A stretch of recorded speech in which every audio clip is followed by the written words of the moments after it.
Hello everyone, today we're taking a look at FlyWoo's action camera GP9, which we all know is a GoPro 9, and it's, what we call naked. By the way, the quad this is on is also from FlyWoo. This is the Venom H20 HD, so it's got the naked Caddx Vista in here, if you can see that, as long as a camera, and we will use some of that footage as well in this video. This video won't be necessarily about the GoPro features itself, although we'll take a quick look at them. There's got to be hundreds of videos and tutorials on GoPro 9s and getting the most out of them and then different feature sets. So what we're going to primarily stick to is our purposes of being able to put these on our quads or drones, specifically micros in my case, because that's pretty much all I fly, and my experience. And one of the things I learned through that experience was image quality comes at a cost. I have flown GoPros before, but mine was a bit older because, I was looking at a budget point because, I'm not out there professionally shooting. I'm not looking to do a real estate fly through or anything like that.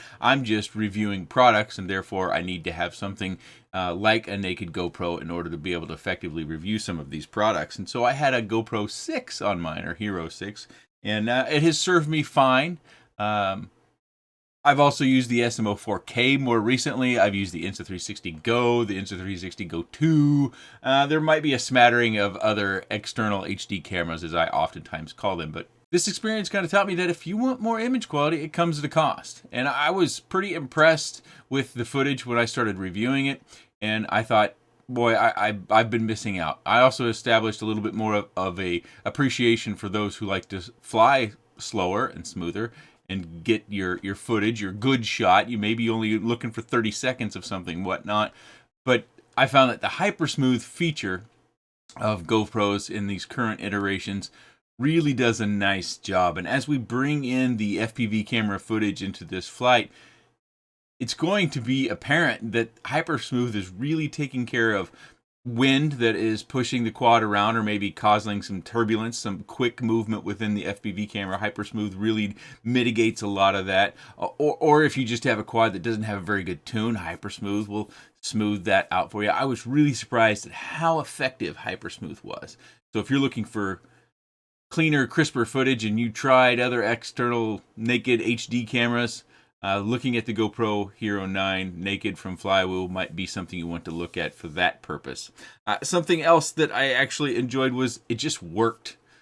Whenever I would plug it in and push the buttons to power it up, and the little screen on the front would come on, and then I would press record, and then bleep bleep, it blinks and it beeps, and it tells me it's recording. It just worked. My old Hero 6, I kind of had to press the power button and hope that triple green flash would come on, and I'd wait.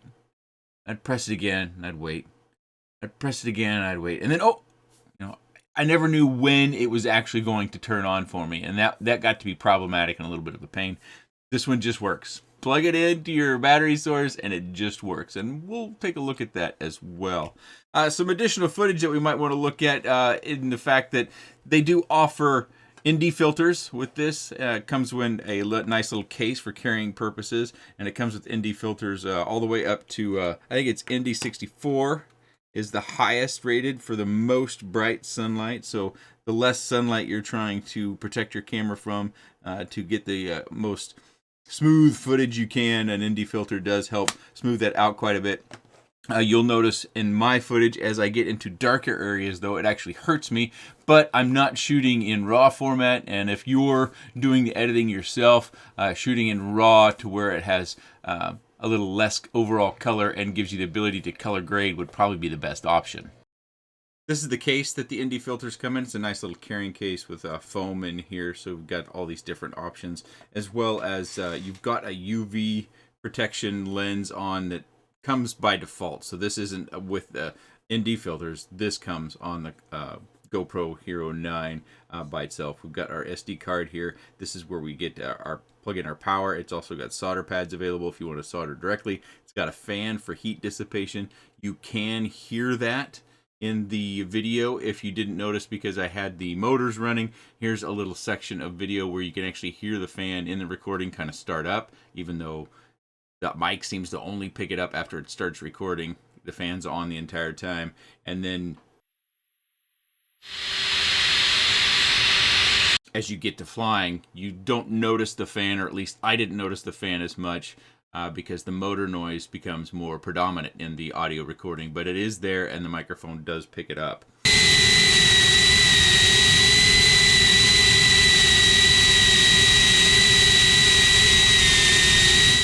We've also got a mounting point right here, so if you have a quad with a mount, I presume that you do, either comes with one or you've 3D printed one yourself, you can use an M2 screw to go right through there. And that's really the external features as they come.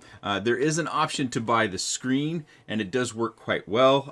I would suggest having more than one option to be able to control the settings for yours if you are trying to wet your feet in doing drone videography. Maybe you're wanting to get your 107 and actually start a business around it.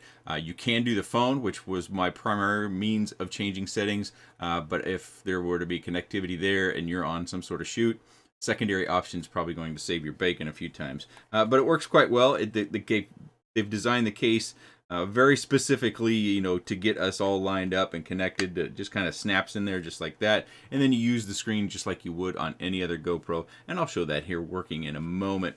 Something to note about this is an extra. This does not come stock with it. So you have to select to get this option. And then if you break this and you buy another one, that screen isn't likely going to work. I think on the website they actually say that these screens and their connections and the dimensions are very, very specific, that if you buy another one of these, the screen won't work with any other one. It only works with your original. And I'm wondering if that's because GoPro is now putting serials on their hardware so they can kind of see each other, and it will reject fakes or reject anything that doesn't match what's written in the firmware as far as the serial or the parts. You can use a balance lead, which is also something that you get with yours, so you can use a balance lead to connect it. Goes right in there fairly easy. Connect our balance port here. We've got blue light on here. The screen isn't on the back, nor is the screen on the front. You're going to hear that fan as it spins up, so I apologize for that audio. So hit the power button once, and it comes on. And it shows us right there, right? This comes up every time. I just go ahead and tell it to use the quick app. So I need to open that. But as you can see, everything turns on the very first time I press the button. And if I hit the record button, we're now recording. And it shows you the recording, our SD card, our amount of recording time, our recording that we've got currently going in progress. And it tells us no battery. Well, of course there's no battery. We also have a light down here on our balance lead indicating power. And we have the front screen that we can use here in order to kind of get an image. If you don't have the screen on the back, you can use the front screen to decide what ND filter you might need to use depending upon the direct sun. But if you're experienced in that sort of thing, you can probably just look around and decide which ND filter you need to use. But it works quite well. And that's always nice when things just work, right? So if we want to go in and we want to edit one of these activities, as they put it, we've got all our different resolutions. Maybe we want to go 4K 240. Oh, playback resolution. Dang, okay. So it switched it over to 1080. But yeah, we've got all sorts of different lenses. Hypersmooth, I kept that on all the time. I really found that that was good. You've got different duration limits. You could zoom, timer. We've got some Pro Tune stuff in here for bit rate, ISO stuff. You can use the quick app on your phone as well, which is what I did for the most part because I found that a lot easier. You get a lot more information on the phone. So then you've got shortcuts that you can tap. Again, these are GoPro sort of specific features which have got to be covered in the hundreds of videos that are out there. Okay, so let's get the app out here. I'm going to take the screen and power everything off again. Let's get the app out and take a quick look at that. So if you launch the app before this is on, it will tell you that your camera is not found. So if you power up not only just plug it in, but you hit the power button, you give it like a couple of seconds to kind of do that initial turn on, and then you launch the quick app, you'll find that it'll say, oh, mine's NB Hero 9 Black. We'll say that that's camera found. So then we go into controlling it. We end up with this screen here. Sorry, I had some pop-ups come on. I had to cut that little section out. But then we can go into here and we can edit just like we did. But of course, we can see a lot more information on this screen. And then we can select, like super view, has a super wide view. Maybe you don't want that. So you just go wide, which was some of the footage that I showed you was just in wide. Then we have these Pro Tune items down here where you can really dial in the image settings for your particular environment. But of course, there's a lot to learn there. And then again, it's got the shortcuts that you can use on the screen as well. And you can reset those shortcuts. So not necessarily simple, but it definitely has all the different feature sets that you might want. Maybe you want to bump that 4K up to 60. Maybe you want to take that shutter and you want to run it at 1/60th. And then you're done and your settings are set up. Then you go enable preview. You join that Wi-Fi network for your little GoPro. And there you go. You can see the glorious setup that I've got here and the edge of my phone wiggling in the image there, so that you can take your pictures or start your live video. This gives you a live view, and it's actually doing quite well. Of course, I'm real close to it as well. But once you have a good, strong, solid Wi-Fi connection between the two, your live preview, this isn't, flyable, but it's going to be there to assist you setting up your shot. As far as what the camera looks like in whatever environment that you're pointing it at. And for those of you that are still around after all these minutes of me talking about a camera, I have a little bonus footage for you here. Yeah, the sod is in. The yard is so close to being done. The yard's technically done, but the entire backyard project isn't done yet. Still waiting on those countertops for the bar and the cooktop area, and then we can put all the grill stuff back. Got a couple electrical things we need to tie off. Some things got missed when the electricians were here, but I'm sure they'll be back, kind of knock those out over a lunchtime or something like that.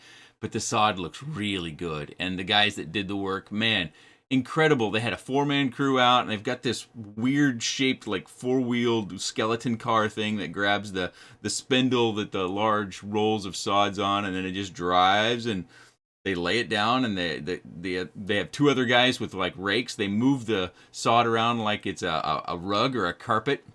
And then they have the flags where all the sprinklers are, and so then they start cutting the sod out around the sprinklers so the sprinkler heads can pop out when they're activated. And man, the yard is so wet now. It is wet. It's watering. I think this schedule is set up for 5 times a day, where one of those, it does all of the yard, but the side and the backyard where we got all the fresh sod goes 5 times a day for certain, and I think it goes for 10 to 15 minutes. I haven't looked at the schedule myself. The company that did the sod set up the schedule for us. That was awful kind of them.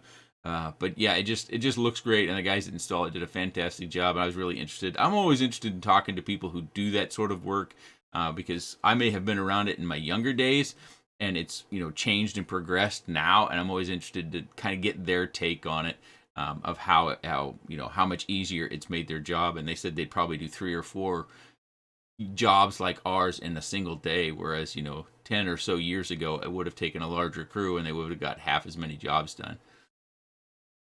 Of course, there was a lot of landscaping done or grading done to make sure we could keep the water away from the pool area so that it doesn't get underneath there, as well as just being able to get water out of the backyard when we do get those bigger rains.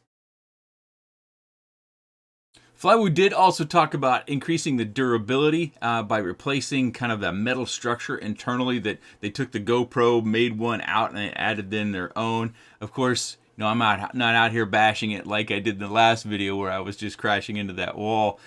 So that's kind of be determined. I would suspect if that holds true, if we do have a bigger, thicker piece of metal, we've got more weight, but we also have that added durability. And as far as weight, it weighs 45.1 grams. If we add the balance lead connector to it, it weighs almost 48.5 grams. So probably the final piece to consider is cost. And as I said some many minutes ago, when it comes to image quality, we have to spend more and more and more. Now, the guys that are out there shooting on films like Vanover, I think he shot for the Red Notice, wasn't it?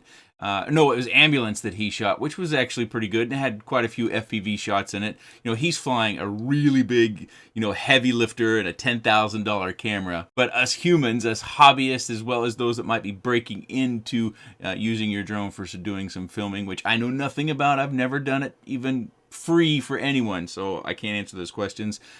This is, a fairly light package that's going to be micro compatible for getting through a house if you're doing a real estate fly through, as well as the feature set that you might expect and you can work with as far as editing or giving it to someone else to edit, shooting in RAW, stuff like that. Whereas we just can't get those same sort of feature sets and image quality with a lower budget. So that's one of those tough things you kind of have to swallow, is I don't see a way of getting the same feature set and video quality from another product unless it's more expensive than what this currently is. Of course, you don't have to buy it directly from FlyWoo. You can buy their kit and then make your own GoPro 9 naked if you want to do that. They do have that available as well. Links down in the video description. So if you have a GoPro 9 and you've gotten into micros and you don't want to carry around that battery weight and the extra case weight and whatnot, you can get it down to about 45 grams by going naked, as we like to say. But this comes in at $399.99. And that does not get you the screen. The screen is another, I think, $30. Right now, looking at the FlyWoo website, the screen isn't even an option to order. I'm not sure why that is, because I did find the screen on other websites available to order. So hopefully it's all shipping.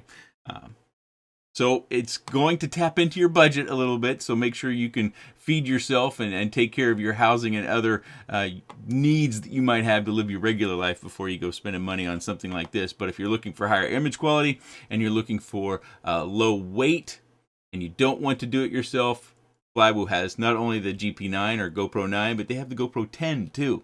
That's available on their website as well in this same sort of compact format.